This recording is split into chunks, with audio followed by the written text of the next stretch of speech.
ప్రస్తుతం ఏజెన్సీ సిబ్బంది ఇంటికి వచ్చి విద్యుత్ బిల్లుల రీడింగ్ నమోదు చేసి బిల్లును అందజేస్తున్నారు. ఆ సమయంలో యజమాని ఇంట్లో లేకపోవడంతో సకాలంలో బిల్లు అందకపోవడం, విద్యుత్ చౌర్యానికి పాల్పడటం లాంటివి జరుగుతున్నాయి. ఇలాంటి మోసాలకు చెక్ పెడుతూ మాన్యువల్ రీడింగ్ అవసరం లేకుండా నాణ్యమైన కరెంటు అందజేసేందుకు స్మార్ట్ మీటర్లు వచ్చాయి. ఇంతకీ పాత మీటర్లు, స్మార్ట్ మీటర్లకు వ్యత్యాసం ఏంటి? ఏవి ఎలా పనిచేస్తాయన్న అంశాలపై AP SPDCL NTR circle superintendent engineer హనుమయ్యతో మా ప్రతినిధి కృష్ణమనాయుడు ముఖాముఖి. పారదర్శకమైనటువంటి పాలన అందించేందుకు ప్రభుత్వం కృషి చేస్తుంది. ఇందులో భాగంగానే ప్రతి డిపార్ట్మెంట్లో టెక్నాలజీని ఉపయోగిస్తుంది. ఇప్పుడు స్మార్ట్ మీటర్లని విద్యుత్ శాఖ అందుబాటులోకి తెచ్చింది. ఇప్పటికే చాలా చోట్ల ఈ స్మార్ట్ మీటర్లను అయితే బిగిస్తున్నారు. అయితే ఈ స్మార్ట్ మీటర్ల వల్ల కొంత అపోహాలు ఉన్నాయి. ఇవి ఎలా పనిచేస్తాయి, వీటి తీరు ఎలా ఉంటుంది, ముఖ్యంగా ఆండ్రాయిడ్ యాప్కి ఎలా దీన్ని కనెక్ట్ చేసుకొని కన్జ్యూమర్ ఎంత వాడుకుంటున్నారు అన్న విషయాలు మనతో తెలపడానికి ఎన్టీఆర్ జిల్లా ఎస్సీ హనుమయ్య గారు ఉన్నారు. ఆయన మాటల్లో తెలుసుకున్నాం. సార్, ముఖ్యంగా చెప్పండి, అసలు స్మార్ట్ మీటర్ అంటే ఏంటి, ఇది ఎలా పనిచేస్తుంది? మామూలు మీటర్ అయితే ఎవ్రీ మంత్ మనం బిల్ ఇస్తాము కన్జ్యూమర్కి. బట్ స్మార్ట్ మీటర్లో ఏంటంటే ఎవ్రీడే మనం కన్జంప్షన్ తెలుసుకోవచ్చు. ఇంకా ఎవ్రీ 1 అవర్ కూడా మనం కన్జంప్షను తెలుసుకోవచ్చు. సో మన ఇంట్లో మనం ఏసీ వేసుకున్నప్పుడు ఎంత కన్జంప్షన్ వస్తుంది, అలానే గీజర్ వేసుకున్నప్పుడు ఎంత కన్జంప్షన్ వస్తుంది, అలానే ఒక గ్రైండర్ వేసుకున్నప్పుడు ఎంత కన్జంప్షన్ వస్తుంది. సో ఈ కన్జంప్షన్ని లెక్క వేసుకొని రోజులో మనం ఎంత వాడుకుంటున్నాం, నెలలో ఎంత వాడుకుంటున్నాం, సో ఆ కన్జంప్షన్ మీద కంట్రోల్ మనకు ఉంటుంది ఈ స్మార్ట్ మీటర్ ద్వారా. తద్వారా మనం కన్జంప్షన్ కూడా తగ్గించుకోవచ్చు. తద్వారా డబ్బులు కూడా ఆదా అవుతాయి. ఈ స్మార్ట్ మీటర్ల వల్ల అంతకుముందు మామూలు మీటర్ ఉన్నప్పుడు మాన్యువల్గా రీడింగ్ తీసేవాళ్ళం. ఉదాహరణకి ప్రతి నెల 1వ తారీఖు వస్తాం. ఒకవేళ ఏదన్నా నెక్స్ట్ మంత్ ఏదన్నా ఇబ్బందులు ఉన్నప్పుడు 2-3 తారీఖుల్లోకి వస్తుంది. సో అక్కడ ఏంటంటే స్లాబ్ అనేది మారిపోతుంది, ఎక్కువ బిల్లులు వచ్చేదానికి ఆస్కారం ఉంటుంది. బట్ స్మార్ట్ మీటర్ వలన మనకు లాస్ట్ మంత్ ఎండింగ్ మిడ్నైట్ 24 అవర్స్కి ఆ డేటా అనేది సర్వర్కి వస్తుంది.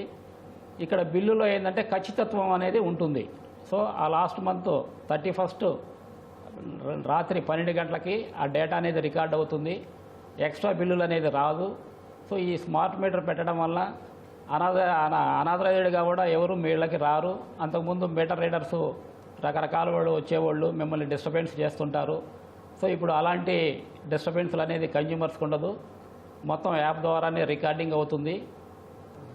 ఇప్పుడు ఏదైతే పాత మీటర్ ఉందో, పాత మీటర్లో ఉన్నటువంటి టెక్నాలజీ ఏంటి, కొత్త మీటర్లో ఉన్నటువంటి టెక్నాలజీ ఏంటి సార్? కొత్త మీటర్లో వచ్చేసేసి కమ్యూనికేషన్కి సంబంధించిన సిమ్ ఉంటుంది. సో ఎప్పటికప్పుడుకి డేటా ఎవ్రీ హాఫ్ అన్ అవర్కి ఒకసారి డేటా అక్కడ రికార్డ్ అవుతుంది. సో ఎటువంటి ఇబ్బంది ఉండదు.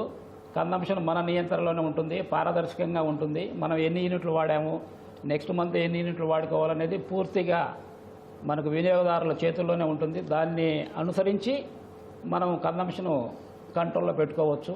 అయితే చాలామంది వినియోగదారులకి పాత మీటర్లోనే తక్కువ రీడింగ్ వస్తుంది, పాత మీటర్లోనే తక్కువ అమౌంట్ వస్తుంది, కొత్త మీటర్లో ఎక్కువ అమౌంట్ వస్తుందన్న కొంత అపోహ అయితే ఉంది. దీనికి మీరు ఏం చేస్తున్నారు సార్? అది అపోహ మాత్రమే. మేము దాదాపు 2000 చెక్ మీటర్లు అనేది పెట్టాము. పాత మీటర్ల కన్నా ఈ స్మార్ట్ మీటర్లోనే ఇంకా 1-2 యూనిట్లు తక్కువగా నమోదైంది. మేము శాస్త్రీయంగా మీటర్లు పెట్టాము. పాత మీటర్లకి స్మార్ట్ మీటర్లకు కూడా ఆ కన్జంప్షన్ వెరిఫై చేశాము. ఎక్కడా కూడా ఆ రికార్డింగ్ అనేది ఎక్స్ట్రా లేదు. నెక్స్ట్ రెండోది ఏంటంటే ఈ ఇండస్ట్రియల్ కన్జ్యూమర్స్కి, కమర్షియల్ కన్జ్యూమర్స్కి కెపాసిటర్స్ ఎక్కువ పెట్టుకోవడం వల్ల అంతకుముందు బిల్లులు ఎక్కువ వచ్చినాయి. అంటే సపోజ్ ఇండస్ట్రియల్ కన్జ్యూమర్స్ సాయంత్రం పూట ఈవినింగ్ మోటార్స్ ఆఫ్ చేసేసి కెపాసిటర్స్ ఆఫ్ చేయడం మర్చిపోవడం వల్ల, కెపాసిటర్స్ రన్నింగ్లో ఉండడం వల్ల లీడ్ కేవీఏహెచ్ అనేది రికార్డ్ అవుతుంది. ఆనరబుల్ ఏపీఆర్సీ చైర్మన్ గారు మొన్న మనకు హియరింగ్ కూడా జరిగింది విజయవాడలో, తుమ్మలపల్లి కళాక్షేత్రంలో. ఇక్కడ వినియోగదారుల నుంచి వచ్చిన సూచనల మేరకు బ్లాక్ చేశారు. ఆ లీడ్ని, కేవీహెచ్ లీడ్ని బ్లాక్ చేశారు. సో ఇప్పుడు అలాంటి ఏదైనా కెపాసిటర్ సర్ఛార్జీ ఎక్కువ పడ్డ కన్జ్యూమర్స్ కూడా ఫ్యూచర్ బిల్స్లో అడ్జస్ట్ చేయమని ఇచ్చారు. సో కాబట్టి కమర్షియల్ కన్జ్యూమర్స్ కానీ, ఇండస్ట్రియల్ కన్జ్యూమర్స్ కానీ ఎటువంటి ఇబ్బంది లేదు. అధికంగా పాత మీటర్ల కంటే కన్జంప్షన్ రికార్డు కావు. అదే యాప్ మనం డౌన్లోడ్ చేసుకుంటే దాంట్లో డైలీ కన్జంప్షన్ ఉంటుంది, అలానే అవర్లీ కన్జంప్షన్ కూడా ఉంటుంది. సో ఎన్ని యూనిట్లు వాడారనేది కూడా క్లియర్గా ఉంటుంది. అలానే డిపార్ట్మెంటు వాళ్ళు విలువైన సూచనలు కూడా ఆ యాప్లో ఇస్తారు. ఆ యాప్ను కూడా చాలా ఈజీగా ప్లేస్టోర్ నుంచి ఏపీసీపీడీసీఎల్ యాప్ని డౌన్లోడ్ చేసుకోవచ్చు. ఎవ్రీడే కన్సంప్షన్ చూసుకోవచ్చు. దీనివల్ల స్మార్ట్ మీటర్ వల్ల ఉపయోగాలే కానీ ఎటువంటి ఇబ్బంది లేదు. అది మా సిబ్బంది కన్జ్యూమర్స్తో ఇంటరాక్ట్ అయ్యి వాళ్ళకి కూడా ఎన్లైటన్ చేస్తున్నారు.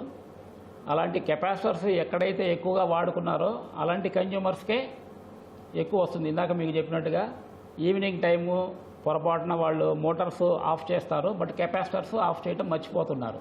దానివల్ల కెపాసిటర్స్ ఉండటం వల్ల ఆ లీడ్ అనేది రికార్డ్ అవుతుంది కేవీహెచ్. సో దానివల్ల ఎక్స్ట్రా బిల్స్ అనేది వచ్చినాయి. ఇప్పుడు గౌరవ ఏపీఆర్సీ చైర్మన్ గారు ఇచ్చిన ఆదేశాల ప్రకారంగా అలా ఎక్కువ అమౌంట్ కట్టిన కన్జ్యూమర్స్ కూడా నెక్స్ట్ బిల్లులో రీఫండ్ చేయడం జరుగుతుంది. పాత మీటర్తో పోలిస్తే కొత్త మీటర్ స్మార్ట్ మీటర్లో వినియోగము బాగుంటుందని ఎక్కడా కూడా ఎలాంటి అపోహలకు తావు లేకుండా దీన్ని ట్రాన్స్పరెన్సీగా నిర్వహిస్తున్నామని ఎస్సీ గారు చెప్తున్నారు. కెమెరామ్యాన్ కోటితో కృష్ణంనాయుడు, ఈటీవీ న్యూస్, విజయవాడ నుంచి.